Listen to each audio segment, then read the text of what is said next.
حضرت علی رضی اللہ عنہ کا قول ہے، دل کو آزاد بھی چھوڑ دیا کرو، خوش کن نکتے بھی سوچا کرو، کیونکہ جسم کی طرح دل بھی تھک جاتا ہے۔ خشک مزاج اور مردہ دل نہ بنیے، خوش طبیعت اور حشاش پشاش رہیے، لیکن اس بات کی احتیاط ضرور کیجیے کہ آپ کی خوش طبعی اور ظرافت حد سے بڑی نہ پائے۔ خوش مزاجی اور تفریح کے ساتھ ساتھ دینی وقار، حمیت و غیرت اور توازن و اعتدال کا بھی لحاظ رکھیے۔ نبی صلی اللہ علیہ وسلم کے صحابی حضرت عبد الرحمن فرماتے ہیں کہ نبی صلی اللہ علیہ وسلم کے صحابی نہ خشک مزاج تھے اور نہ مردوں کی سی چال چلتے تھے۔ وہ اپنی مجلسوں میں شعر و شاعری بھی کرتے تھے اور دور جاہلیت کے قصے کہانیاں بھی بیان کرتے تھے، لیکن جب ان سے کسی معاملے میں حق کے خلاف کسی بات کا مطالبہ ہوتا تو ان کی آنکھوں کی پتلیاں غصے میں اس طرح پھر جاتی کہ جیسے ان پر جنون کی کیفیت طاری ہے۔ مشہور محدث حضرت سفیان رحمۃ اللہ علیہ سے کسی نے کہا کہ مذاق بھی ایک آفت ہے۔ انہوں نے جواب دیا، نہیں بلکہ سنت ہے، مگر اس شخص کے لیے جو اس کے موقع جانتا ہو اور اچھا مذاق کر سکتا ہو۔ آپ جس شخص سے محبت رکھتے ہوں اس سے اپنی محبت کا اظہار ضرور کیجیے۔ اس کا نفسیاتی اثر یہ ہوگا کہ اس کو بھی قرب کا احساس ہوگا اور دونوں طرف کے جذبات و احساسات کے تبادلے سے محبت و خلوص میں غیر معمولی اضافہ ہوگا، اور پھر محبت محض ایک قلبی کیفیت نہیں رہے گی بلکہ اس کے تقاضے عملی زندگی پر اثر انداز ہوں گے، اور اس طرح شخصی معاملات میں دلچسپی لینے اور زیادہ سے زیادہ ایک دوسرے سے قریب ہونے کا موقع ملے گا۔ نبی صلی اللہ علیہ وسلم کا ارشاد ہے، جب کسی شخص کے دل میں اپنے بھائی کے لیے خلوص و محبت کے جذبات ہوں تو اسے چاہیے کہ وہ اپنے دوست کو بھی ان جذبات سے آگاہ کر دے اور اسے بتا دے کہ وہ اس سے محبت رکھتا ہے۔ یہ ابو داؤد سے روایت ہے۔ ایک بار آپ صلی اللہ علیہ وسلم کے سامنے سے ایک شخص گزرا۔ کچھ لوگ آپ صلی اللہ علیہ وسلم کے پاس بیٹھے ہوئے تھے۔ اس میں سے ایک نے کہا، یا رسول اللہ صلی اللہ علیہ وسلم، مجھے اس شخص سے محض خدا کی خاطر محبت ہے۔ یہ سن کر نبی صلی اللہ علیہ وسلم نے پوچھا، کیا تم نے اس شخص کو یہ بات بتا دی ہے؟ وہ شخص بولا، نہیں۔ تو نبی صلی اللہ علیہ وسلم نے فرمایا، جاؤ اور اس پر ظاہر کرو کہ تم خدا کے لیے اس سے محبت کرتے ہو۔ وہ شخص فوراً اٹھا اور جا کر اس جانے والے سے اپنے جذبات کا اظہار کیا۔ اس کے جواب میں اس نے کہا، تجھ سے وہ ذات محبت کرے جس کی خاطر تو مجھ سے محبت کرتا ہے۔ یہ ترمذی اور ابو داؤد کی روایت ہے۔ دوستانہ تعلقات کو زیادہ سے زیادہ استوار اور نتیجہ خیز بنانے اور دوستوں سے قریب ہونے کے لیے ضروری ہے کہ آپ دوستوں کے شخصی اور ذاتی معاملات میں معروف حد تک دلچسپی لیں اور ان سے اپنے قرب اور خصوصی تعلق کا اظہار کریں۔ نبی صلی اللہ علیہ وسلم کا ارشاد ہے، جب ایک آدمی دوسرے سے دوستی اور اخوت کا رشتہ جوڑے تو اس سے اس کا نام، اس کے باپ کا نام اور اس کے خاندان کے حالات معلوم کر لے کہ اس سے باہمی محبت کی جڑیں مضبوط ہوتی ہیں۔ یہ ترمذی کی روایت ہے۔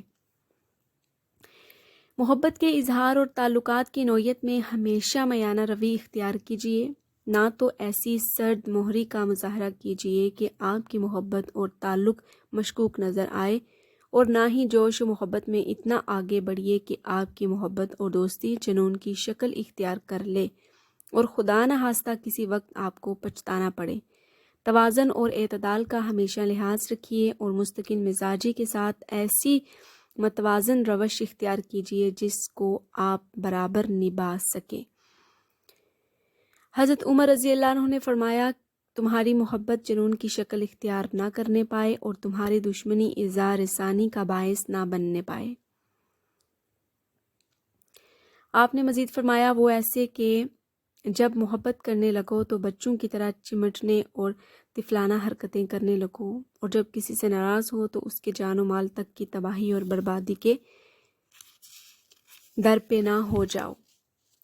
حضرت عبید کندی رحمۃ اللہ علیہ فرماتے ہیں، میں نے حضرت علی رضی اللہ عنہ سے سنا، فرما رہے تھے، اپنے دوست سے دوستی میں نرمی اور میانہ روی اختیار کرو، ہو سکتا ہے وہ کسی وقت تمہارا دشمن بن جائے، اسی طرح دشمن سے دشمنی میں نرمی اور اعتدال کا رویہ اختیار کرو، ہو سکتا ہے وہ کسی وقت تمہارا دوست بن جائے۔ دوستوں کے ساتھ وفاداری اور خیرخواہی کا سلوک کیجیے۔ دوست کے ساتھ سب سے بڑی خیرخواہی یہ ہے کہ آپ اس کو اخلاقی اعتبار سے زیادہ اونچا اٹھانے کی کوشش کریں اور اس کی دنیا بنانے سے زیادہ اس کی آخرت بنانے کی فکر کریں۔ نبی صلی اللہ علیہ وسلم نے فرمایا، دین سر تا پیر خیرخواہی ہے۔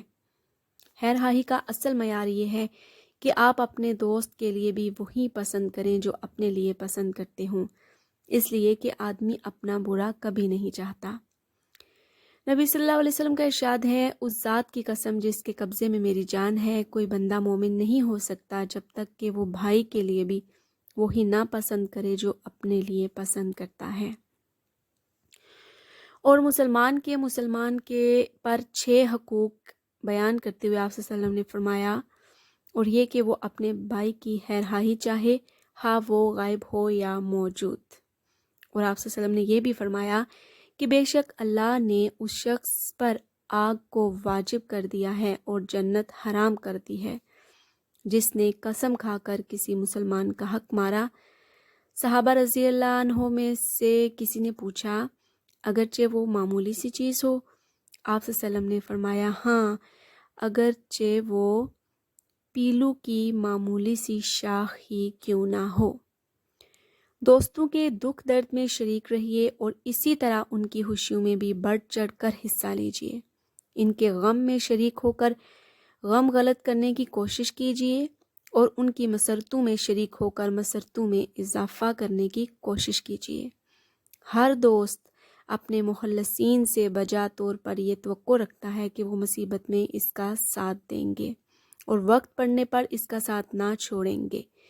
اسی طرح وہ یہ بھی توقع رکھتا ہے کہ اس کے دوست اس کی خوشیوں میں اضافہ کریں گے اور اس کی اجتماعی تقریبات کی زینت اور رونق بڑھائیں گے۔ نبی صلی اللہ علیہ وسلم کا ارشاد ہے، ایک مسلمان دوسرے مسلمان کے لیے ایک عمارت کی طرح ہے کہ ایک دوسرے کو قوت پہنچاتا اور سہارا دیتا ہے، جیسے عمارت کی ایک اینٹ دوسری اینٹ کا سہارا بنتی ہے اور قوت پہنچاتی ہے۔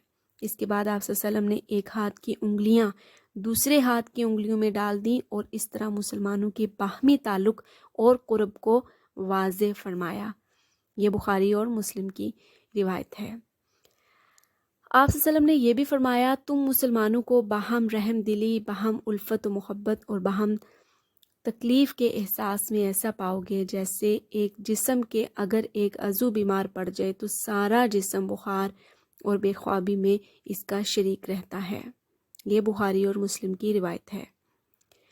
دوستوں سے خوش دلی، نرم خوئی اور مسرت و اخلاص سے ملیے اور نہایت توجہ اور ہندا پیشانی سے ان کا استقبال کیجیے۔ لاپرواہی، بے نیازی اور روکھے پن سے پرہیز کیجیے، یہ دلوں کو پھاڑنے والی برائیاں ہیں۔ ملاقات کے وقت ہمیشہ مسرت، اطمینان اور شکر و حمد کے کلمات کہیے۔ مردہ دلی کے کلمات ہرگز زبان پر نہ لائیے۔ ملاقات کے وقت ایسا انداز اختیار کیجیے کہ آپ کے دوست خوشی اور زندگی محسوس کریں۔ ایسے افسردہ چہرے سے ان کا استقبال نہ کیجیے کہ ان کا دل بجھ جائے اور وہ آپ کی ملاقات کو وبال جان سمجھنے لگیں۔ نبی صلی اللہ علیہ وسلم کا ارشاد ہے، نیکیوں میں کسی نیکی کو حقیر نہ جانو، چاہے وہ اتنی ہی ہو کہ تم اپنے بھائی سے ہندا پیشانی سے ملو۔ یہ مسلم کی روایت ہے۔ اور ایک موقع پر آپ صلی اللہ علیہ وسلم نے فرمایا، اپنے بھائی کو دیکھ کر تمہارا مسکرا دینا بھی صدقہ ہے۔ نرم خوئی، خوش اخلاقی اور نرمی سے ہی دونوں میں الفت و محبت پیدا ہوتی ہے اور انہی صفات کی بدولت اچھا معاشرہ وجود میں آتا ہے۔ نبی صلی اللہ علیہ وسلم نے ارشاد فرمایا، میں تمہیں اس آدمی کی پہچان بتاتا ہوں جس پر جہنم کی آگ حرام ہے اور وہ آگ پر حرام ہے۔ یہ وہ آدمی ہے جو نرم مزاج ہو، نرم طبیعت اور نرم خو ہو۔ صحابہ رضی اللہ عنہ فرماتے ہیں کہ نبی صلی اللہ علیہ وسلم جب ملاقات کے وقت کسی کی طرف متوجہ ہوتے تو پورے جسم سے متوجہ ہوتے، اور جب کوئی آپ صلی اللہ علیہ وسلم سے بات کرتا تو آپ صلی اللہ علیہ وسلم پوری طرح متوجہ ہو کر اس کی بات سنتے۔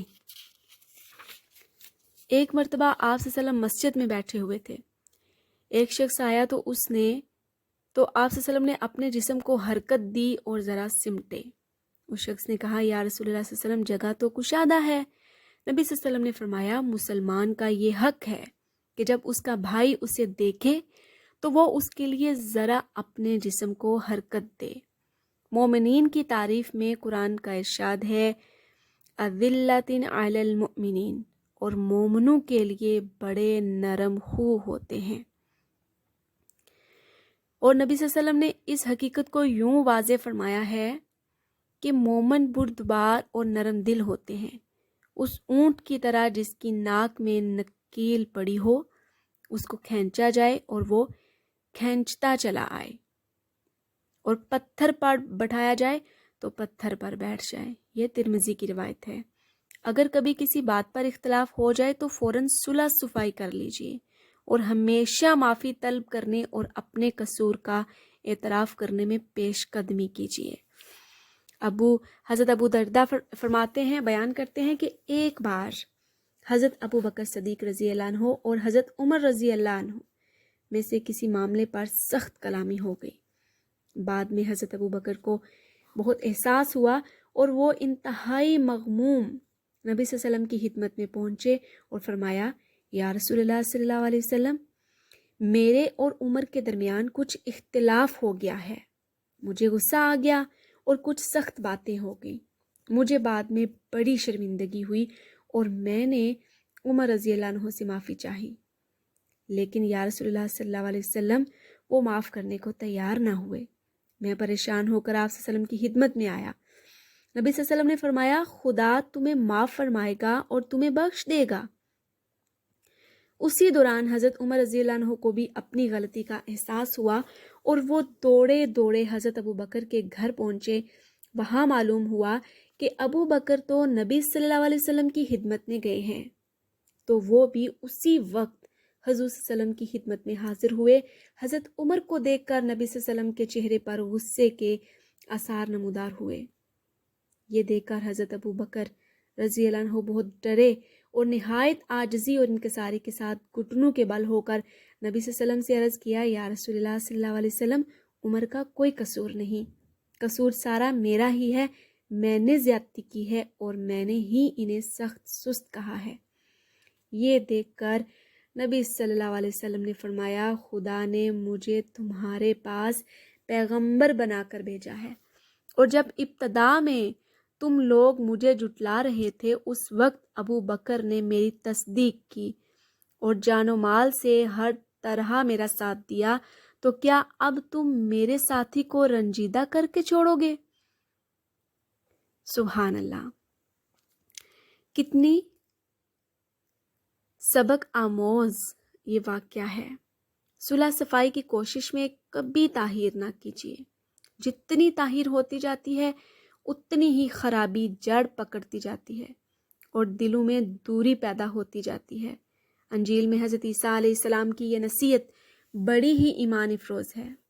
پس اگر تو قربان گاہ پر اپنی نظر گزارتا ہوا اور وہاں تجھے یاد آئے کہ بھائی کو مجھ سے شکایت ہے، تو وہیں قربان گاہ کے آگے ہی اپنی نظر چھوڑ دے اور جا کر اپنے بھائی سے ملاپ کر تب اپنی نظر گزار۔ نظر وہ جو منت مانتے ہیں، نون زیرے والی نظر۔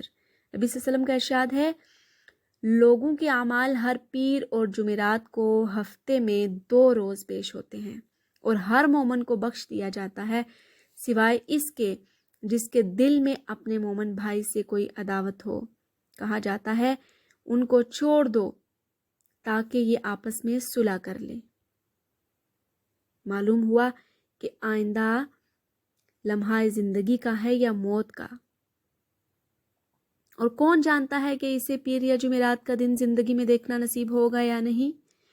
تو پھر قلب کی صفائی اور دوستوں کی شکایت دور کرنے میں تاخیر کیوں اور کس امید پر؟ کیا یوم آخر پر یقین رکھنے والا خوش مند اس کے لیے تیار ہے کہ وہ کھوٹ کھپٹ سے بھرا ہوا تاریک اور گھناؤنے دل لے کر اللہ کے حضور پہنچے؟ اسی کے ساتھ ساتھ اس کا بھی خیال رکھیے کہ جب آپ کا دوست اپنی غلطی کا اعتراف کرے اور معافی چاہے تو اس کا عذر قبول کیجیے اور اس کو معاف کر دیجیے۔ نبی صلی اللہ علیہ وسلم کا ارشاد ہے کہ جس نے کسی مسلمان بھائی سے اپنی غلطی پر عذر کیا اور اس نے اس کو معذور نہ سمجھا، اس کے عذر کو قبول نہ کیا، اس پر اتنا گناہ ہوگا جتنا ایک ناجائز محصول وصول کرنے والے پر اس کی ظلم و زیادتی کا گناہ ہوتا ہے۔ دوستوں کی جانب سے اگر کوئی بات طبیعت اور ذوق کے خلاف بھی ہو جائے تو آپ اپنی زبان کو قابو رکھیے اور جواب میں کبھی سخت کلامی یا بد زبانی نہ کیجیے، بلکہ حکمت اور نرمی کے ساتھ بات کو ٹال جائیے۔ نبی صلی اللہ علیہ وسلم کا ارشاد ہے، حضرت موسیٰ علیہ السلام نے اللہ سے پوچھا، اے میرے رب، آپ کے نزدیک آپ کے بندوں میں کون سب سے پیارا ہے؟ اللہ نے جواب دیا، جو انتقام کی قدرت رکھنے کے باوجود معاف کر دے گا۔ اور نبی صلی اللہ علیہ وسلم نے یہ بھی فرمایا کہ مومن کی میزان میں قیامت کے روز جو سب سے زیادہ وزنی چیز رکھی جائے گی وہ اس کا حسن اخلاق ہوگا، اور اللہ کو وہ شخص بڑا ہی مبغوض ہے جو زبان سے بے حیائی کی بات نکالتا اور بد زبانی کرتا ہے۔ حضرت عبداللہ بن مبارک رحمۃ اللہ علیہ نے حسن اخلاق کی تعریف 3 باتوں سے فرمائی ہے۔ جب کسی آدمی سے ملیں تو ہنستے مسکراتے چہرے سے ملیں، خدا کے محتاج اور ضرورت مندوں پر خرچ کریں، اور نمبر 3 کسی کو تکلیف نہ پہنچائیں۔ حضرت عائشہ رضی اللہ عنہ کا بیان ہے کہ نبی صلی اللہ علیہ وسلم نے ارشاد فرمایا، اللہ کی نظر میں بدترین آدمی قیامت کے روز وہ ہوگا جس کی بد زبانی اور فحش کلامی کی وجہ سے لوگ اسے ملنا چھوڑ دیں۔ یہ بخاری اور مسلم دونوں کی روایت ہے۔ اپنے دوستوں کی اصلاح و تربیت سے کبھی غفلت نہ کیجیے، اور اپنے عزیز و دوستوں میں وہ بیماری کبھی نہ پیدا ہونے دیجیے جو اصلاح و تربیت کی راہ میں سب سے بڑی رکاوٹ ہے، یعنی خود پسندی اور کبر۔ دوستوں کو ہمیشہ آمادہ کرتے رہیے کہ وہ اپنی کوتاہیوں اور غلطیوں کو محسوس کریں، اپنی خطاؤں کے اعتراف میں جرأت سے کام لیں، اور اس حقیقت کو ہمہ وقت نگاہ میں رکھیں کہ اپنی کوتاہی کو محسوس نہ کرنے اور اپنی جرأت پر اصرار کرنے سے نفس کو بدترین غذا ملتی ہے۔ دراصل نمائشی عاجزی دکھانا، الفاظ میں اپنے کو حقیر کہنا، رفتار اور انداز میں خشوع کا اظہار کرنا یہ نہایت آسان ہے، لیکن اپنے نفس پر چوٹ سہنا، اپنی کوتاہیوں کو ٹھنڈے دماغ سے سننا اور تسلیم کرنا، اور اپنے نفس کے خلاف دوستوں کی تنقید برداشت کرنا انتہائی مشکل کام ہے۔ لیکن حقیقی دوست وہی ہے جو بیدار ذہن کے ساتھ ایک دوسرے کی زندگی پر نگاہ رکھیں اور اس پہلو سے ایک دوسرے کی تربیت و اصلاح کرتے ہوئے کبر اور خود پسندی سے بچاتے رہیں۔ نبی صلی اللہ علیہ وسلم فرماتے ہیں، 3 باتیں ہلاکت میں ڈالنے والی ہیں، ایسی خواہش کہ انسان اس کا تابع اور غلام بن کر رہ جائے، ایسی ہرس جس کو پیشوا مان کر آدمی اس کی پیروی کرنے لگے، اور نمبر 3 ایسی خود پسندی۔ یہ بیماری ان تینوں سے سب سے زیادہ خطرناک ہے۔ یہ بہقی اور مشکات کی روایت ہے۔ تنقید و احتساب ایک ایسا نشتر ہے جو اخلاقی وجود کے تمام فاسد مادوں کو باہر نکال پھینکتا ہے اور اخلاقی توانائیوں میں خاطر خواہ اضافہ کر کے فرد اور معاشرے میں نئی زندگی کی روح پھونک دیتا ہے۔ دوستوں کے احتساب اور تنقید پر بپھرنا، ناک منہ چڑھانا اور خود کو اس سے بے نیاز سمجھنا بھی ہلاکت ہے، اور اس خوشگوار فریضے کو ادا کرنے میں کوتاہی برتنا بھی ہلاکت ہے۔ دوستوں عزیزوں کے دامن پر گھناونے دبے نظر آئیں تو بے چینی محسوس کیجیے اور انہیں صاف کرنے کی حکیمانہ تدبیریں کیجیے، اور اسی طرح خود بھی فراخ دلی اور عاجزی کے ساتھ دوستوں کو ہر وقت یہ موقع دیجیے کہ وہ آپ کے داغ دبوں کو آپ پر نمایاں کریں، اور جب وہ یہ تلخ فریضہ انجام دے تو اپنے نفس کو بہلانے کے بجائے انتہائی اعلیٰ ظرفی، خوش اخلاقی اور احسان مندی کے جذبات سے ان کی تنقید کا استقبال کیجیے اور ان کے اخلاص و کرم کا شکریہ ادا کیجیے۔ نبی صلی اللہ علیہ وسلم نے مثالی دوستی کی اس کیفیت کو ایک بلیغ تمثیل سے اس طرح واضح فرمایا، تم میں سے ہر ایک اپنے بھائی کا آئینہ ہے، پاس اگر وہ اپنے بھائی میں کوئی خرابی دیکھے تو اسے دور کر دے۔ یہ ترمذی کی روایت ہے۔ اس تمثیل میں 5 ایسے روشن اشارات ملتے ہیں جس کو پیش نظر رکھ کر آپ اپنی دوستی کو واقعی مثالی دوستی بنا سکتے ہیں۔ آئینہ آپ کے داغ دھبے اسی وقت ظاہر کرتا ہے جب آپ اپنے داغ دھبے دیکھنے کے ارادے سے اس کے سامنے جا کھڑے ہوتے ہیں، اور جب آپ اس کے سامنے سے ہٹ جاتے ہیں تو وہ بھی مکمل خاموشی اختیار کر لیتا ہے۔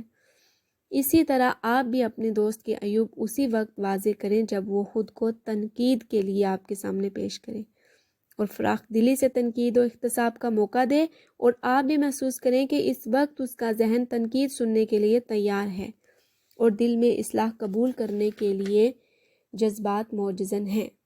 اور اگر آپ یہ کیفیت نہ پائیں تو حکمت کے ساتھ اپنی بات کو کسی اور موقع کے لیے اٹھا رکھیں اور خاموشی اختیار کریں، اور اس کی غیر موجودگی میں تو اس قدر احتیاط کریں کہ آپ کی زبان پر کوئی ایسا لفظ بھی نہ آئے جس سے اس کے کسی عیب کی طرف اشارہ ہوتا ہو۔ اس کے لیے یہ غیبت ہے، اور غیبت سے دل جڑتے نہیں بلکہ پھٹتے ہیں۔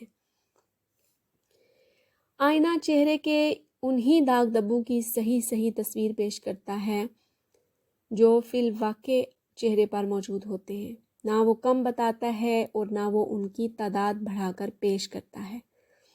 پھر وہ چہرے کے صرف انہی عیوب کو نمایاں کرتا ہے جو اس کے سامنے آتے ہیں۔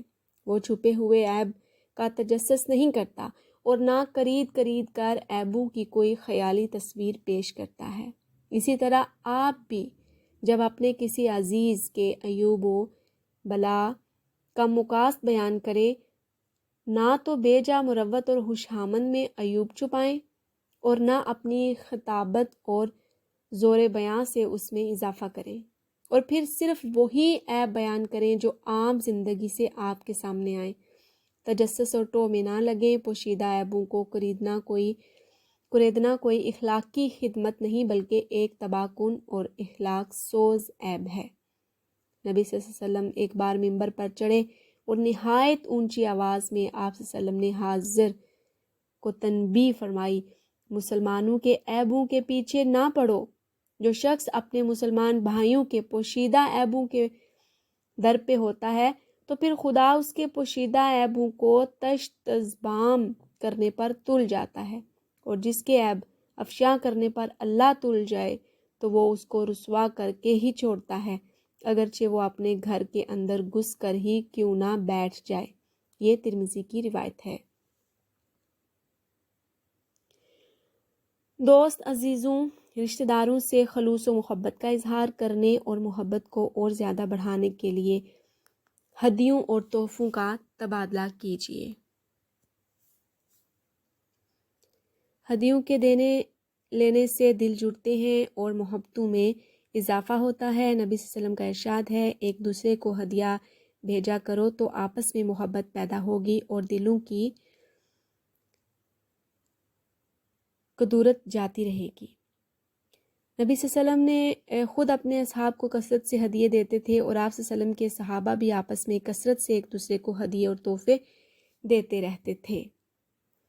ہدیہ دیتے وقت اپنی حیثیت کو سامنے رکھیے اور یہ نہ سوچئے کہ آپ جس کو ہدیہ دیں قیمتی ہدیہ دیں، جو کچھ بھی میسر ہو دے دیجئے۔ ہدیہ تحفہ کے قیمتی ہونے کا یا نہ ہونے کا انحصار آپ کے اخلاص اور جذبات پر ہے، اور یہی خلوص و جذبات دلوں کو جوڑتے ہیں، ہدیے کی قیمت نہیں جوڑتی۔ اسی طرح دوست کے ہدیے کو بھی کبھی حقیر نہ سمجھیے، اس کے اخلاص و محبت پر نگاہ رکھیے۔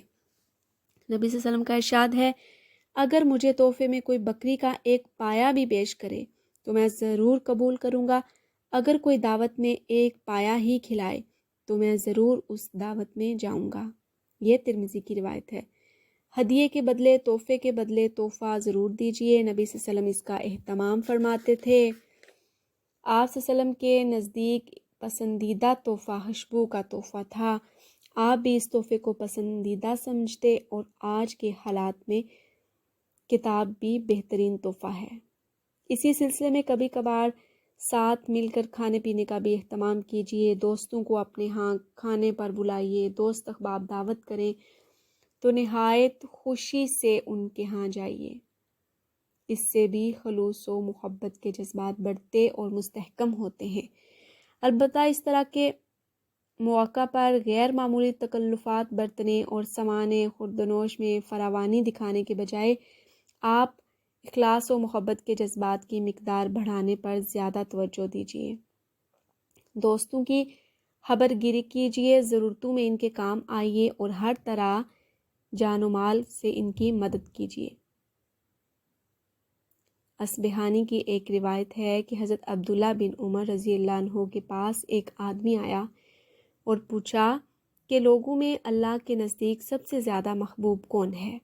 آپ نے جواب دیا، تمام لوگوں میں اللہ کے نزدیک زیادہ محبوب وہ آدمی ہے جو انسانوں کو زیادہ نفع پہنچانے والا ہو اور اعمال میں اللہ کے نزدیک زیادہ پسندیدہ یہ ہے کہ تو کسی مسلمان کو خوش کر دے، اس طرح کہ اس کی مصیبت و مشکل دور کرے یا اس کی بھوک مٹا دے، اور یہ بات کہ میں کسی بھائی کے ساتھ اس کی ضرورت پوری کرنے کے لیے جاؤں مجھے اس سے زیادہ پسند ہے کہ میں اس مسجد میں اعتکاف کروں۔ اور جس شخص نے اپنا غصہ اس حال میں پی لیا کہ اگر وہ چاہتا تو اپنے غصے کو پورا کر لیتا، تو قیامت کے روز اللہ اس کے دل کو اپنی خشنودی سے بھر دے گا، اور جو اپنے بھائی کے ساتھ اس کی ضرورت پوری کرنے کی خاطر چلا اور اس کی وہ ضرورت پوری کر دی تو اللہ اس کے دونوں قدموں کو اس دن ثبات بخشے گا جب قدم لڑکھڑا رہے ہوں گے۔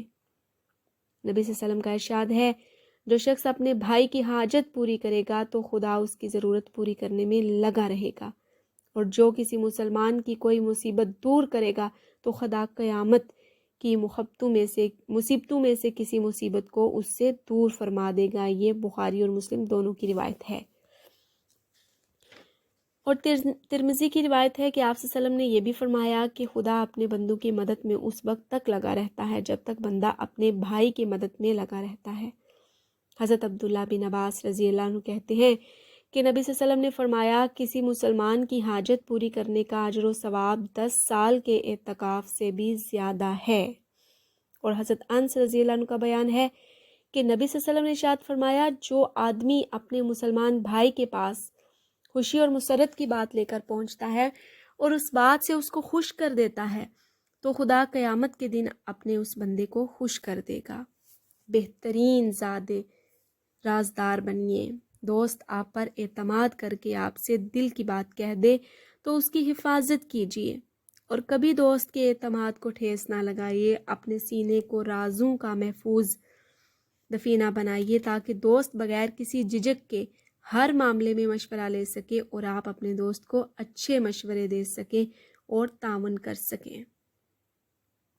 حضرت عمر رضی اللہ عنہ فرماتے ہیں کہ حضرت حفصہ جب بیوہ ہوئی تو میں عثمان رضی اللہ عنہ سے ملا اور کہا، اگر تم چاہو تو حفصہ رضی اللہ عنہ کا نکاح تم سے کر دوں۔ عثمان نے جواب دیا، میں اس معاملے پر غور کروں گا۔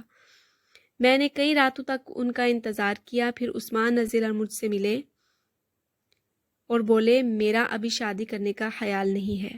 میں پھر حضرت ابوبکر کے پاس گیا اور کہا، اگر آپ پسند فرمائیں تو حفصہ کو اپنی زوجیت میں لے سکتے ہیں۔ وہ خاموش رہے اور کوئی جواب نہیں دیا۔ مجھے ان کی خاموشی بہت کھلی، عثمان رضی اللہ عنہ سے بھی زیادہ کھلی۔ اس طرح کئی دن گزر گئے، پھر نبی صلی اللہ علیہ وسلم نے حفصہ کا پیغام بھیجا اور میں نے نبی صلی اللہ علیہ وسلم سے حفصہ کا نکاح کر دیا۔ اس کے بعد ابوبکر مجھ سے ملے اور فرمایا، تم نے مجھ سے حفصہ رضی اللہ عنہ کا ذکر کیا تھا اور میں نے خاموشی اختیار کی تھی، ہو سکتا ہے تمہیں میری خاموشی سے تکلیف ہوئی ہو۔ میں نے کہا، ہاں تکلیف تو ہوئی تھی۔ فرمایا، مجھے معلوم تھا کہ رسول اللہ صلی اللہ علیہ وسلم کا خود ایسا خیال ہے، اور یہ کہ آپ صلی اللہ علیہ وسلم کا ایک راز تھا جس کو میں ظاہر کرنا نہ چاہتا تھا۔ اگر نبی صلی اللہ علیہ وسلم ذکر نہ فرماتے تو میں ضرور قبول کر لیتا۔ یہ بخاری کی روایت ہے۔